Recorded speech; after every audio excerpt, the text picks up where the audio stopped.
사진가의 삶이 뭐 화려할 수도 있고 재밌을 수도 있는데 가끔은 위험하기도 합니다, 여러분. 위험할 일이. 폴 맥카트니는 연예인의 연예인이고 가수들의 신이에요. 그래서 막 그래미 시상 같은 데 가잖아요. 백스테이지 가면 홍해 갈라지듯이 이렇게 길이 갈라지면서 사람들이 저분하고 사진 하나 찍고 싶어갖고 막 쭈삣쭈삣 돼요, 연예인들이.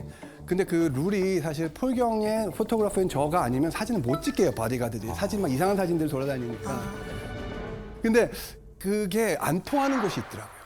그곳이 백악관이었어요.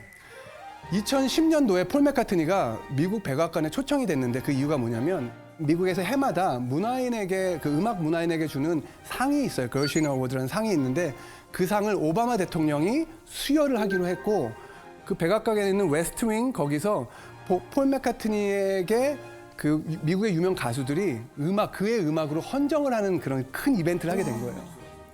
근데 폴 맥카트니도 되게 흥분한 거야. 일단 백악관을 가는 건 또 의미 있는 일이고 폴 경이 오바마 대통령을 되게 좋아하시거든요. 그래서 저한테 야 MJ 나 오바마하고 진짜 멋있는 사진 찍어줘. 나 진짜 지금 너무 행복해. 막 저만 믿으십시오. 제가 그때 이제 초창기였거든요. 완전 파이팅 충만한 넘칠 파이팅 때. 넘칠 때 저만 믿으십시오. 그러면서 리허설을 딱 도착을 했는데 이제 이렇게 앞에 무대가 있어요. 네. 그리고 이제 의자들이 쫙 설치되어 있는데 그 이제 이름들이 다 써 있는 거예요. 네. 여기가 폴 맥카트니 이름이 써 있고 네. 그리고 여기에 오바마 대통령 이름이 써 있고 오바마 대통령의 아내 미셸과 이렇게 있고 폴 맥카트니 가족 이렇게 있는 거예요. 아, 잘 됐다. 이렇게 여기서 찍으면 되겠다. 구도가 너무 좋아요. 네, 너무 좋아. 네. 근데 경호원들이 너의 자리는 저 뒤야 그러는 거야. 아, 여기서 그래서 저기 뒤에서 무대를 찍으라는 거예요. 근데 공식 사진사면 이렇게 자리를 지정해주지 않나요? 그러니까 공식 사진사면 사실 제가 움직일 수 있어야 돼요. 이렇게 다. 네. 그래서 아무 곳이나 가서 찍을 수가 있어야 되는데 여기가 네. 백악관이다 보니까 거기는 미국 대통령의 보안이 1등인 거야. 철저하구나. 그러니까 거기서 못 움직인다는 거예요. 저는 큰일 났다. 그럼 난 저기 뒤통수만 찍어서 뭐 하나. 근데 리허설 때 여기 그 폴 맥카트니 드럼 세트가 있었거든요. 네. 그 드럼 세트를 딱 봤더니 앵글이 좋아. 아, 사이로 이렇게 사이로 보여요. 그래서 거기다가 제가 제 카메라를 달아놓고 리모트 컨트롤을 달았어요. 그리고 뒤에 가서 한번 눌러봤어. 딱 봤더니 의자가 이렇게 찍히는 거야. 아, 이거다. 이렇게 해서 찍으면 되겠다. 근데 갑자기 정말 머리부터 발끝까지 까만 옷을 입은 남녀 100명이 들어오는 거예요. 머리부터 발끝까지 까만 개 100마리를 데리고.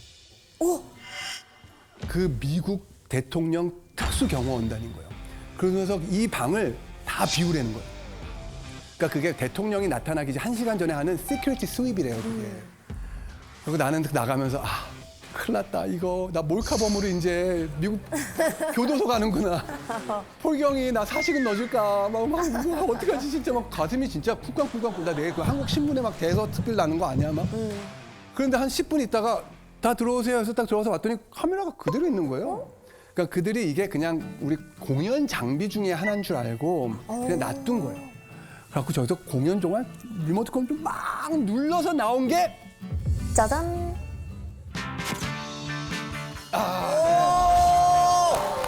와. 제대로 찍혔습니다. 그렇죠. 제대로 찍혔어요. 와, 진짜. 저 브로맨스, 저 사랑스러운 표정, 와. 마주보는 눈빛. 아니, 너무 행복해 보여요. 이 사진이 근데 그 백악관 전속 사진 작가가 있었어요. 핏 수자라고. 네. 정말 유명하신 분이거든요. 저분도 못 찍은 거죠, 사진을. 그래서 이제 저 사진을 찍어서 다음날 폴경한테 딱 보여드렸어요. 폴경 딱 보여드렸는데, 야, 너 저기 없었잖아. 자리 없었잖아. 어제 찍은 거야? 제가 카메라를 하나 숨겨놨습니다. 그래서 이 자식 봐라. 야, 그럼 이거 백악관도 없는 사진이야? 저희만 갖고 있습니다. 야, 이거 예쁜 MJ 락앤롤.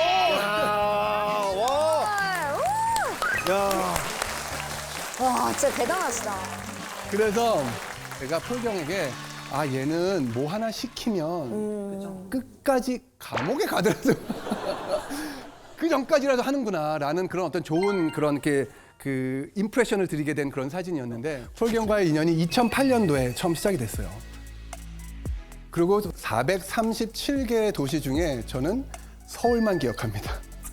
그게 2015년도에 오셨었고요.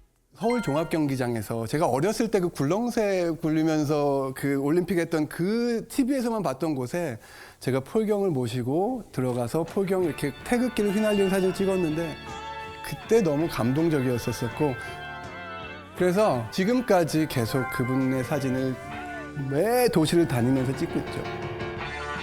어느 날 제가 저의 관점을 완전히 바꾸게 된 사진가를 한 분 만나게 되셨어요.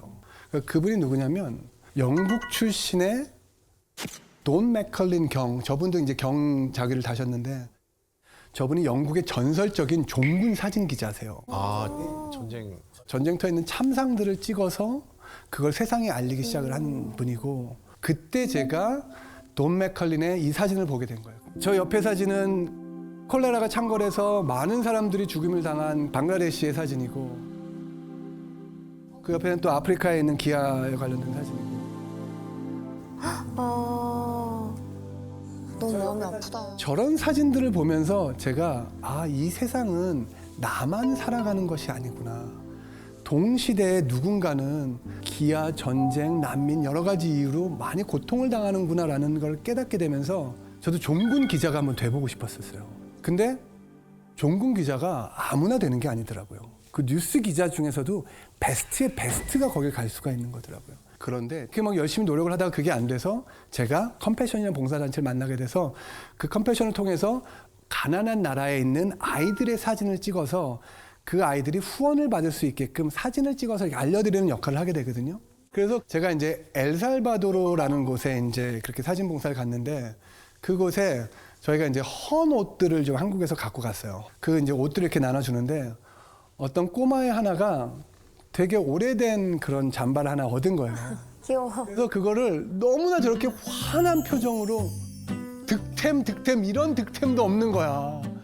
근데 저 사진을 찍고 저 사진을 바라보면서 과연 나는 내가 무엇을 얻어서 저렇게 행복해한 적이 언제가 있었었지? 과연 나를 행복하게 하는 것은 물질 이외에 또 뭐가 있나?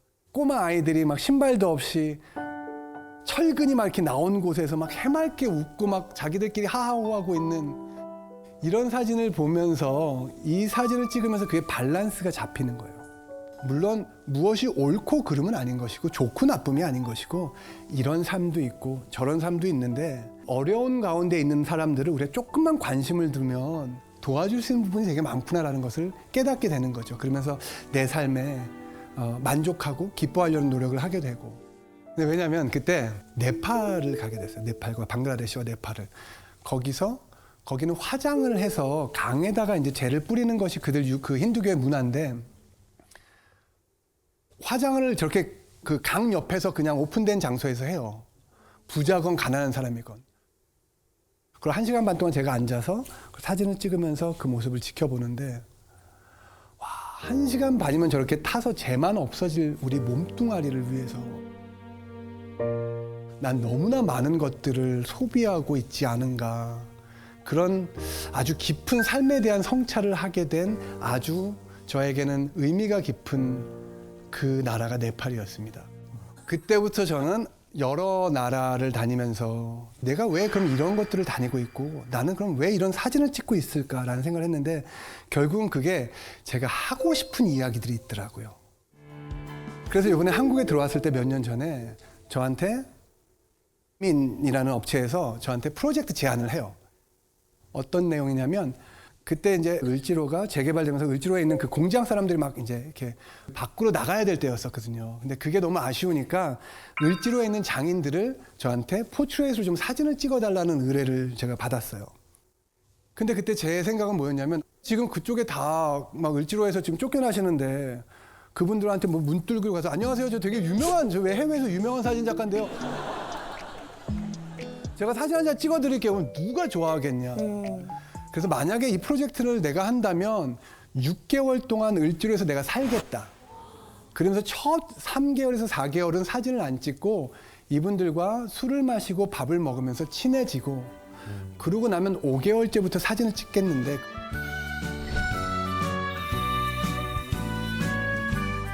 그러면서 이제 그분들의 사진을 이제 막 찍어가기 시작을 했는데 이 이야기를 들은 세종문화회관에서 연락이 온 거예요. 저희 팀에게.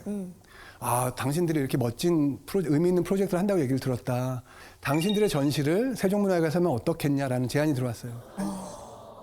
근데 그때 저희 생각엔 을지로에서 정말 그 기름 깎고 막 쇠 깎는 아저씨들과 아주머니들 찍은 건데 여기 세종문화회관에서 이거를 사람들이 보러 올까?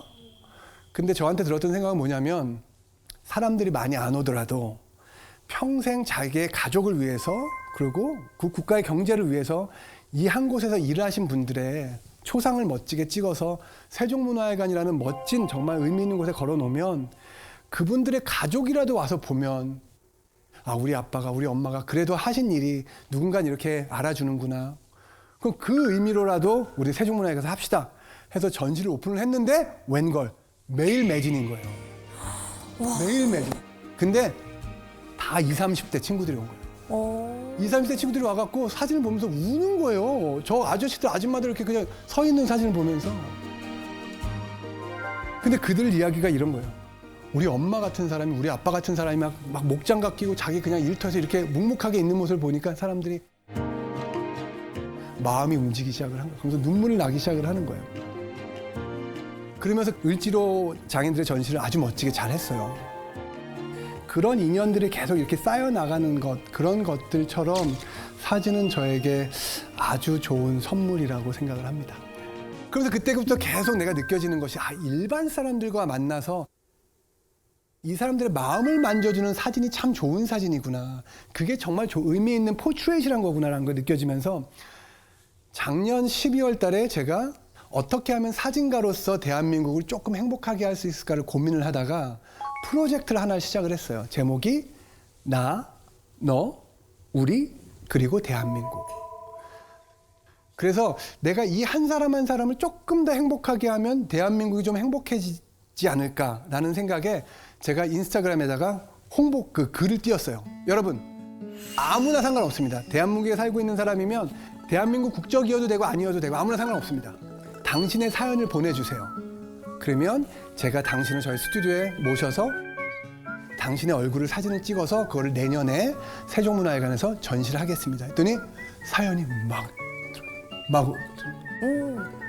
첫 번째 사진이 이제 저의 첫 그 지원자셨는데 10년 동안 지금 복막 혈액 투석을 하고 계시다가 지금은 이제 혈액은 투석은 안 하셔도 되고 이제 복막 투석만 하시면 된다고 하는데 언제 가장 행복하세요? 그랬더니 그래도 젊었을 때 열심히 좀 일을 해서 지금 10년간 투병 생활을 하는데 돈을 안 빌려도 돼서 그게 너무 행복하다고 자식들한테 그 걱정 안 끼쳐도 돼서 너무 행복하다고. 그리고 그 옆에 계신 분은 선지원이라는 님이란 분이신데 시각장애인인데 달리기 하시는 분이세요. 그래서 저분한테 물어봤어요. 언제 가장 행복하세요? 그랬더니 자기가 컴패션에서 어린아이를 멕시코에 있는 어린아이 후원을 하는데 몇 년 전에 거길 갔대요. 근데 자기는 보진 못하는데 어떤 아이가 와갖고 자기를 와락 앉더래. 그게 자기는 너무너무 행복했다는 거예요. 그 표정인 거예요. 저분은 자기 사진을 못 보잖아요. 그러면서 저렇게 큰 행복한 표정을 짓고 있는 거예요. 그리고 그 옆에 계신 분은 그 제니치카라는 콜롬비아 분이세요. 근데 이분은 웃는 게 아니고 울잖아요, 저분이. 왜냐면 콜롬비아는 되게 그 남미 그쪽이 치안이 되게 무섭잖아요. 특히 여자분들한테. 그러니까는 저 제니는 아기 때부터 엄마한테 아빠한테 항상 해 떨어질 땐 여기 가면 안 되고 이 골목은 가면 안 되고 해 떨어지면 여기는 가면 안 되고 그거를 그냥 평생 들어온 거예요. 평생. 밤에는 나가면 안 되고. 근데 한국이라는 곳에 와서 늦은 밤 시간에 한강을 걷는데 느껴보지 못한 자유함과 그 행복함을 느꼈다는 거예요. 그게 너무 행복하다고. 상상을 해보세요. 막 얼굴들이 막 웃는 얼굴들이 있어. 보통 이렇게 웃는 얼굴 보면 어떻게 해요? 따라 웃게 되죠. 따라 웃게 되잖아요. 맞아요. 그래서 프로젝트 내년 전시할 거 나너, 우리 그리고 대한민국. 그래서 그 오늘 제가 여기다 세팅을 해놓고 오늘 그 방청객 중에 이제 한 분을 모시고 흠모하는 상중 형님 또 괜찮으시다면 그 프로젝트의 일환으로 좀 사진을 좀 찍어드리려고 합니다. 방청객 중에 사진을 찍으실 분이 누군가요? 오케이. 지금 떠오르는 행복했던 순간? 무슨 생각했어요? 엄마 왜? 보고 싶어서. 아이고. 수고했어요. 수고하셨어요. 그래서 행복에 대해서 이야기하면 사실 행복이라는 게 다양한 형태로 나타나는 것 같아요. 누군가의 눈을 바라보면서 야, 너 요즘 뭐 할 때 행복하니? 힘든 거 없니? 뭐 하면 행복해? 라는 이야기를 할 데가 없어요. 근데 저는 사진가잖아요. 아, 요즘 뭐 하면 행복하세요? 라고 물어봤을 때 갑자기 마음이 확 열리는 그런 일들이 생기더라고요. 이분은 엄마를 생각하면 행복한데 동시에 짠한 거야. 보고 싶으니까. 재성 씨의 행복은 지금 5살 딸이 춤출 때 네. 부부가 됐구나라는 얘기를 했을 때 이런 표정을 지었어요. 아, 정말 내가 소중한 사람에게 요즘 너는 뭐 하면 행복하니? 라는 이야기를 한 번쯤은 해보면 어떨까 생각을 합니다.